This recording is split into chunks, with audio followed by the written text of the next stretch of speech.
As we continue to watch the health space evolve, we're inspired by leading organizations that are continuing to innovate.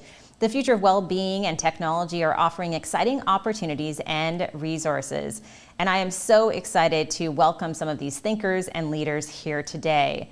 But first up, I wanted to introduce Helena Goshling. Helena, first question for you. In your view, how has the mental health landscape for young people and their families evolved since COVID hit? There's no doubt that this global crisis has had profound impacts on how we live and work, and it's certainly testing the resilience of each and every one of us. The need for physical distancing has eliminated many of our support systems overnight, which is why organizations like jack.org, CAMH, the Kids Help Phone, they've never been more important. Through our work at RBC, we are seeing how youth are disproportionately impacted by the economic fallout, actually. And it certainly exacerbates the already difficult school to work transition. When I look back over 2020, we were able to welcome 1,400 summer students to the virtually, which was awesome. We're going to do the same this summer. And we also run a career launch program. We run this program for about 7 years, and it's a 1-year paid internship program, which is really focused on providing young people who have no job experience with that so important first job experience. And then, of course, our RBC Future Launch, our 10-year, $500 million commitment to help youth, develop the capabilities and connections to thrive and prosper is incredibly important. Last April, we actually introduced RBC Future Launch Home, which is a new online hub with 30 virtual programs around mental health and well-being, job readiness, skills, STEM, and general online learning to help support youth in this new remote and virtual environment that we find ourselves in. We know that everyone on this call shares our firm belief that helping young people succeed today is so important, particularly the speed of change, how uncertain the economy is, the impact of the pandemic. And I'm just really excited to be here today to hear everyone's perspective on how we can partner to achieve this together. Absolutely. Before we get to our panelists, I just have one more question for you. There is a lot of talk, of course, about COVID fatigue within your organization with employees across 36 countries. What are you hearing and seeing right now? Yeah, it's interesting. I've been with RBC now for over 35 years, and this is the first time in my career where we've had one single event that's impacted all of our employees globally, and we're no different than any other organization that way. And it's been an incredible learning experience to both design and adapt our business continuity plans based on the latest government and public health guidance, with obviously the health and safety of our clients and employees being our top priority. We've had strict lockdowns in many regions where we do business. We've seen eased restrictions in other regions, along with uneven rollout of vaccines globally, which is definitely impacting all of our employees around the world. A key takeaway that we had from a recent well-being survey that we've run definitely highlighted pandemic fatigue and employees really feeling with this ongoing uncertainty, just the pressures within both their personal and professional lives, the blending of their personal and professional lives, juggling childcare, virtual learning, worried about elder care, health and safety of friends and family, managing social isolation. A lot of young people live alone in small apartments. It's been really, really hard. Not to mention work and financial stress that many, many people are experiencing. As a company, we've always realized the importance of mental health and well-being. However, there is no doubt that the pandemic has really shone a light on the fact that mental health matters for each and every one of us, and the importance of supporting our employees, our clients, and communities couldn't be more important. We keep telling our employees that we're all in this together, and it sounds like a cliche, but it's very, very true. And we simply don't always know what someone else is going through. So we've really spent time with our leaders and our employees to better educate on what to look for when people are maybe exhibiting signs of mental health stress.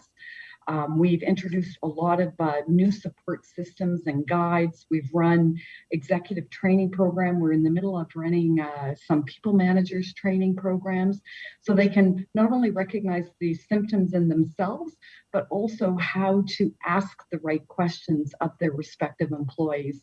We've also rolled out micro-learning experiences for employees, and we're really on a journey to encourage employees to speak more openly about their own experiences, and not just our broader workforce, but leaders as well, so that we start taking away some of the stigma that's often associated with mental health.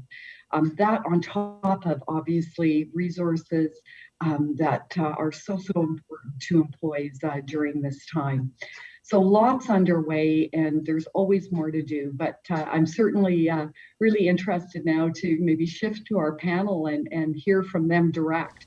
Yes, we do have an incredible panel who is waiting in the wings, so to speak, key partners and leading thinkers.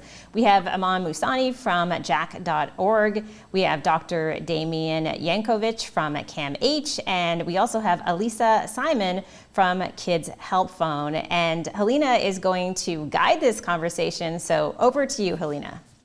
Great, thank you, and welcome everyone. So good to see you today. I'm going to start with a question addressed to all of you, actually. In your view, how has the mental health landscape, particularly for young people and their families, evolved since COVID hit? And do you think that mental health issues are becoming less stigmatized, given the increased spotlight and added stressors so that so many of us are now experiencing directly in some shape or form? Maybe Eman, start with you.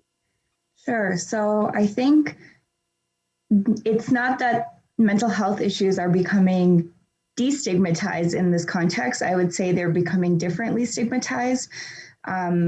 We are all facing a lot of challenges. That's no secret at all. But I think that some people are still facing a lot more challenges than other people within the context of COVID-19. So I think that, of course, the mental health landscape has become a lot more difficult for young people. As you mentioned in your introduction, a lot of the services that young people were accessing before through schools, through physical in-person services, through their safe spaces are no longer available. So I think that presents a whole new set of challenges. And I would hope that it starts to open the conversation up more, but we are seeing a lot of challenges on the ground and in our research. So yeah, that's my take. Thank you. Damien, anything from your perspective, sitting, obviously working with CAMH, this is your life. How have things changed during COVID? Well, I think we certainly are seeing a shift around mental health and the stigma associated with mental health and mental illness. And COVID has certainly, sort of raised the greater social awareness around the challenges, youth and the society is experiencing. But it does have to be said that the mental health pandemic has been in place before COVID, and now it has continued, and this has only, as Aman was saying, has been exacerbated, really.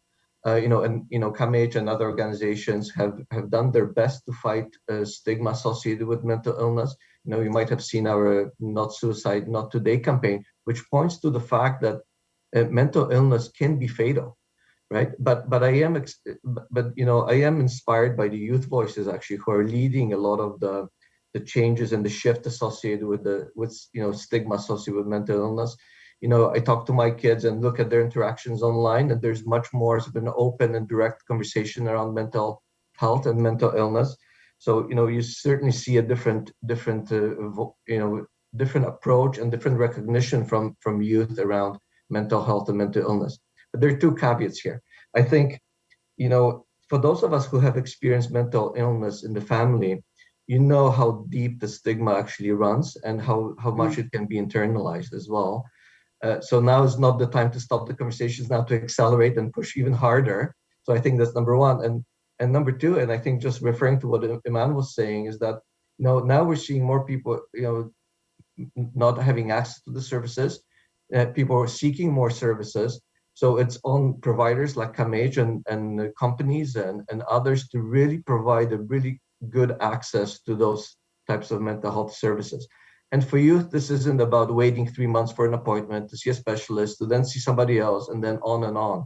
For youth, it's about having barrier-free drop-in access that provides holistic care, looking at all of their issues that are associated with mental illness. So I think that's where we need to be moving. Yeah, thank you for that.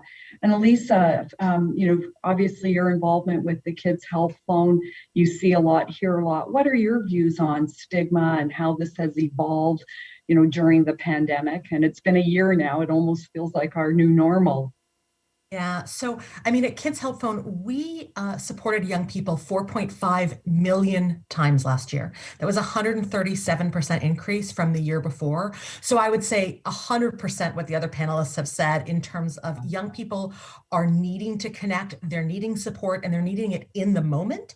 And so they're coming to the services that are available. And so we've been incredibly proud that Kids Health Phone has been able to scale up to be there. But I also really want to build on part of what Iman was saying, which is that the pandemic and the impact of the pandemic has not been equally felt by all young people. The reality is all of us are experiencing some sense of isolation, of loss. And those are the kinds of things that we are talking about and probably have less stigma around. But that there are young people for whom home is not safe. Right. There are young people who that loss of connection to a safe adult, which maybe was a family member they can't see any longer, a coach for a sport that is not happening any longer. For those young people, the impact of this pandemic is even greater on their mental health. And of course, the mental health increases in demand and need. It's amazing that they're able to reach out to places like Kids Help Phone, but the systems that are there to support people are still the same. And so young people are maybe getting their counseling from us at 3 a.m. They're maybe participating in an incredible jack.org talk, but they're still on that waiting list for 6 months for support. Their families are still being told to navigate an incredibly complex system where substance abuse help is on this side and mental health is on this side. And that doesn't even deal with the fact that you can't afford potentially your rent or your mortgage. And so I think that we still have a lot of work to do when we really think about destigmatizing mental health and to really allow for young people to be able to connect and receive the support that they need. Over the past year, when you look at the types of calls that you receive, and obviously the increase in calls is just absolutely mind-boggling, has it shifted as far as why young people are contacting the Kids Help Phone? What's the number one reason? Or it could be that the cause is the pandemic, I don't know, but what would be the number one reason they're reaching out for help? So a lot of the reasons that young people are reaching out are the same reasons they always have: relationships, stress. But the things that we have seen really big increases in are isolation, grief. Young people are missing things in their life, graduations, connections, right? But there's also been some surprises. One of the issues that we've seen the largest increase in is body image and eating challenges. Wow. And so as young people are more and more at home, they are struggling with eating or with how they look as they're on camera, as they're relating more through social media. So that has been a really big increase. And honestly, we have seen over a 100% increase in contacts about suicide over the last few years. So we continue to see young people who are talking about self-harm and suicide, needing a place to go in the moment and reaching out to Kids Help Phone as that safe place. And so those are the kinds of things that we continue to see. And then there's seasonality to it, right? When school starts, we see a lot of young people reaching out around stress about that. When lockdowns occur, we see young people connecting around that. So a lot of the work that we do at Kids Help Phone is using our data to really understand what young people are experiencing in the moment, not a year ago, 5 years ago, but in the moment, what are young people experiencing and how is that changing over the course of the pandemic?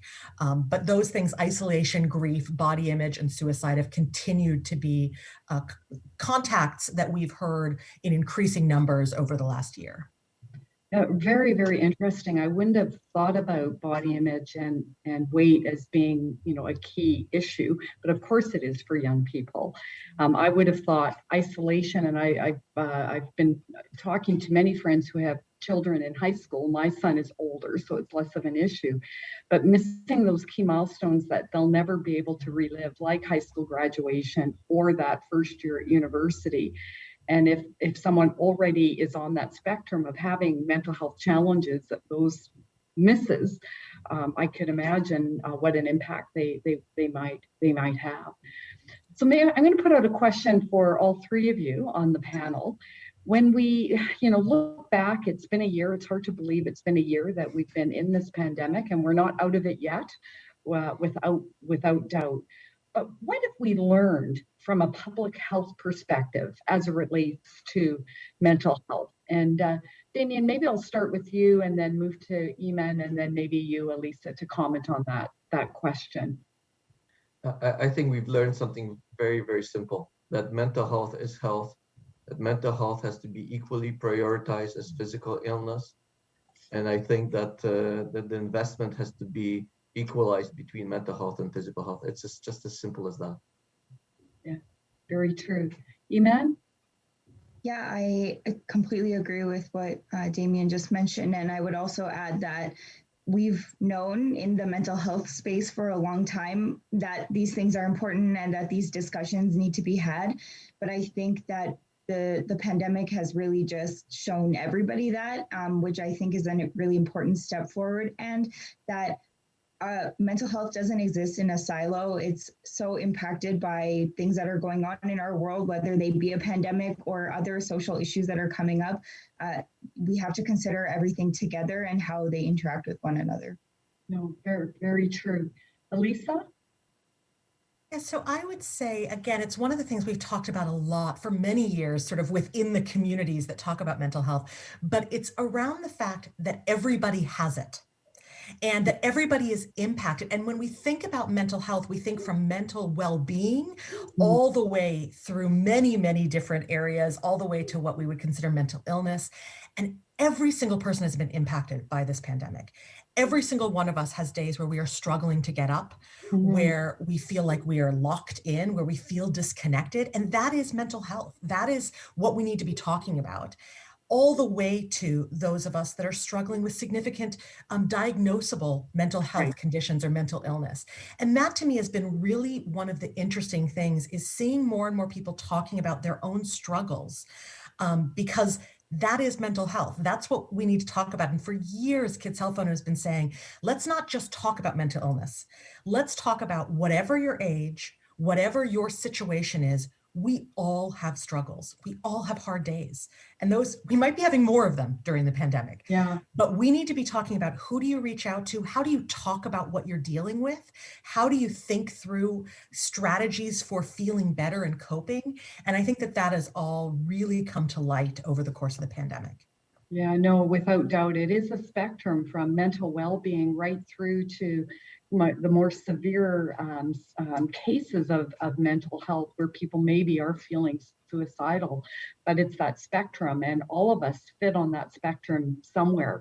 We've been trying to, over the last several months, we've been really embarking on having different conversations and really encouraging leaders even to share their own personal stories, no matter where they're at on that spectrum, because it makes it okay. It makes you human, but it's okay not to be okay. You don't have to be great every day. Every one of us is going to have a bad day. And one of my direct reports recently shared a very simple picture with me. It was a line with an arrow on both sides, and it had a line drawn here that said, the line from both ends is your life, and this is what we know about your life, just this small piece of it. And always reminding ourselves when we're interacting with our employees that their life is so much more than their work, and there's so much that's influencing how people feel and how they show up at work on a day-to-day basis. And that's that whole mental well-being right through to true mental health issues that we have to be aware of. So it's a journey, and if there was one good thing that's come out of the pandemic, I think it's made us all a bit more human at work. and really that human side of leadership and really caring about our employees is so very important. Eman, we talked a little bit about stigma and biases, etc. But I wouldn't mind going a little deeper on that. How do adults get over the stigma and biases that we might be unconsciously passing along to that next generation? I think that it's important for adults, quote unquote, to consider where our own biases are. Like, I think that a lot of times we just assume that things are going to get better over time. And we are seeing with young people that they are becoming more open, but we still have a responsibility to confront the biases that are within ourselves, no matter how old we are. And I think it's also worth saying that a lot of these biases are not going to be comfortable to confront. We can talk about, depression and anxiety, but what about the more severe mental health issues? What about mental health issues in homeless people? What about mental health issues that co-occur with substance use? Those are not the things that people like to talk about. So I think it's really important to dig deep and see how we're confronting these issues and how we talk about these issues in our day-to-day lives. And that's the language that the young people pick up. So I think it's really about just making the effort to bring the unconscious up to the conscious and make those changes at the individual level. I want to build off that last question and just ask you, as supportive friends or leaders at work, spouses, family members, what do we need to be mindful of, when we think about the continued COVID and then coming out of the recovery from a mental health perspective for people who are, truly suffering from mental health? So as others have mentioned, and as I mentioned earlier, the pandemic is not affecting all young people or all people the same at all.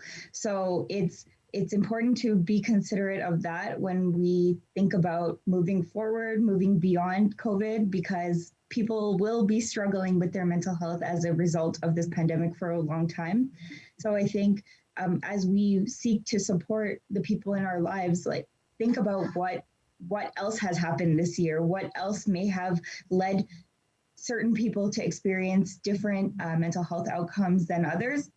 And I think it's about creating systems that can promote positive mental health for people who are especially vulnerable. And I think that although it's extremely difficult right now, we have a real opportunity because a lot of these huge gaps in our systems are coming to light. With LGBTQ2S plus youth, for example, there's a huge gap in services. So I think just as one example, this is a great chance for us to create the systems so that these youth and people are able to experience the same level of mental health care that they deserve moving forward after the pandemic. Yeah, thank you for that. We have a medical director at RBC who reminds me quite often that there's 2 more pandemics that we'll be dealing with. One is obviously the longstanding impact on mental health, and the other being so many people who haven't sought medical support for whatever other physical medical conditions they might have. That as a society we'll have to be very supportive of and aware of in the years ahead. A question to both Damien and Elisa. Given the shift to a more virtual society, there will be some aspects of how we live and work virtually that will carry on post-pandemic. How can we create a safer online environment and social network to support young people? And are there any inherent risks with this kind of shift? Maybe start with you, Damien. Sounds good. Of course, there are inherent risks, as we're all seeing and we're very much aware of, whether that's misinformation, disregard for privacy, or just bullying. But there are also missed opportunities. There are missed opportunities around being able to detect when somebody is suffering as they're posting online and being able to mobilize services to support them. I think there are 2 things we are looking at and could be doing. One is around, do work with sort of tech companies to create these safer spaces online, to create greater safeguards online, especially for youth seeking mental health. And secondly, I think peer-to-peer networks, social networks, will be very powerful in helping youth. Imagine having a peer with a lived experience with some clinical guidance, helping you navigate through the services and through the experiences you're having. But there's one principle around this that we strongly believe in, is that all of this has to be co-designed with youth. Like, so if you don't do it, might as well forget it right away. So the one principle around all of this work is co-designed with youth, and that has to be strictly abide by. Yeah, excellent. Elisa, anything to add?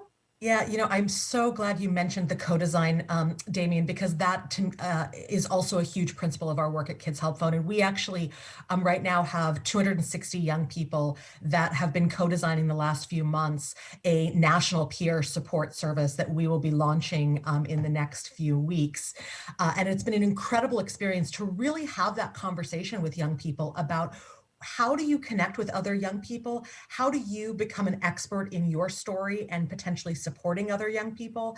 And then how do you think young people want to be able to talk about the challenges that they're facing? And so having this group of young people has been an extraordinary experience. We've hired youth moderators and really allowing them to build the service that's going to make the most sense to them.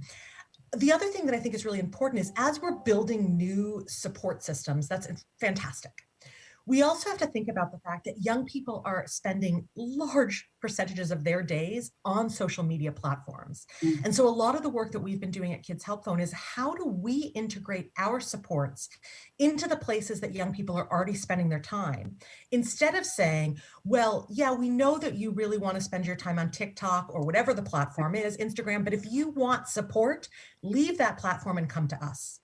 And so last year we launched an integration with Facebook Messenger, and we did that specifically because we heard from Indigenous youth that that was the main way that they connected with each other. And so we said, well, if that's how young people want to connect with each other, then let's provide a connection to our service through Facebook Messenger.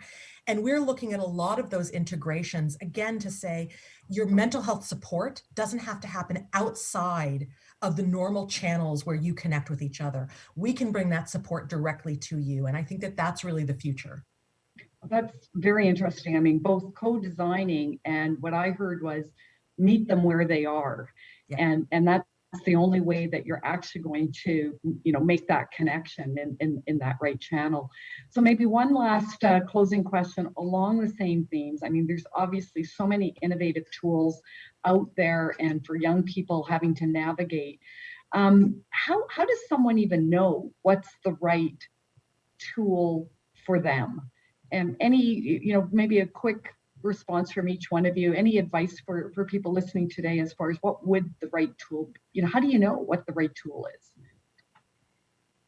Maybe Iman, start with you.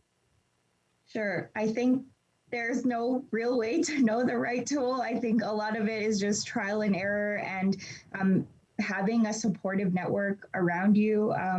We often talk at jack.org about how valuable peer support is. And while it's not everything, it is huge. So while we navigate this really complicated world of services, I think it's extremely important that youth have trusted people around them while they find the right resource, because it's not an easy checkbox to pick.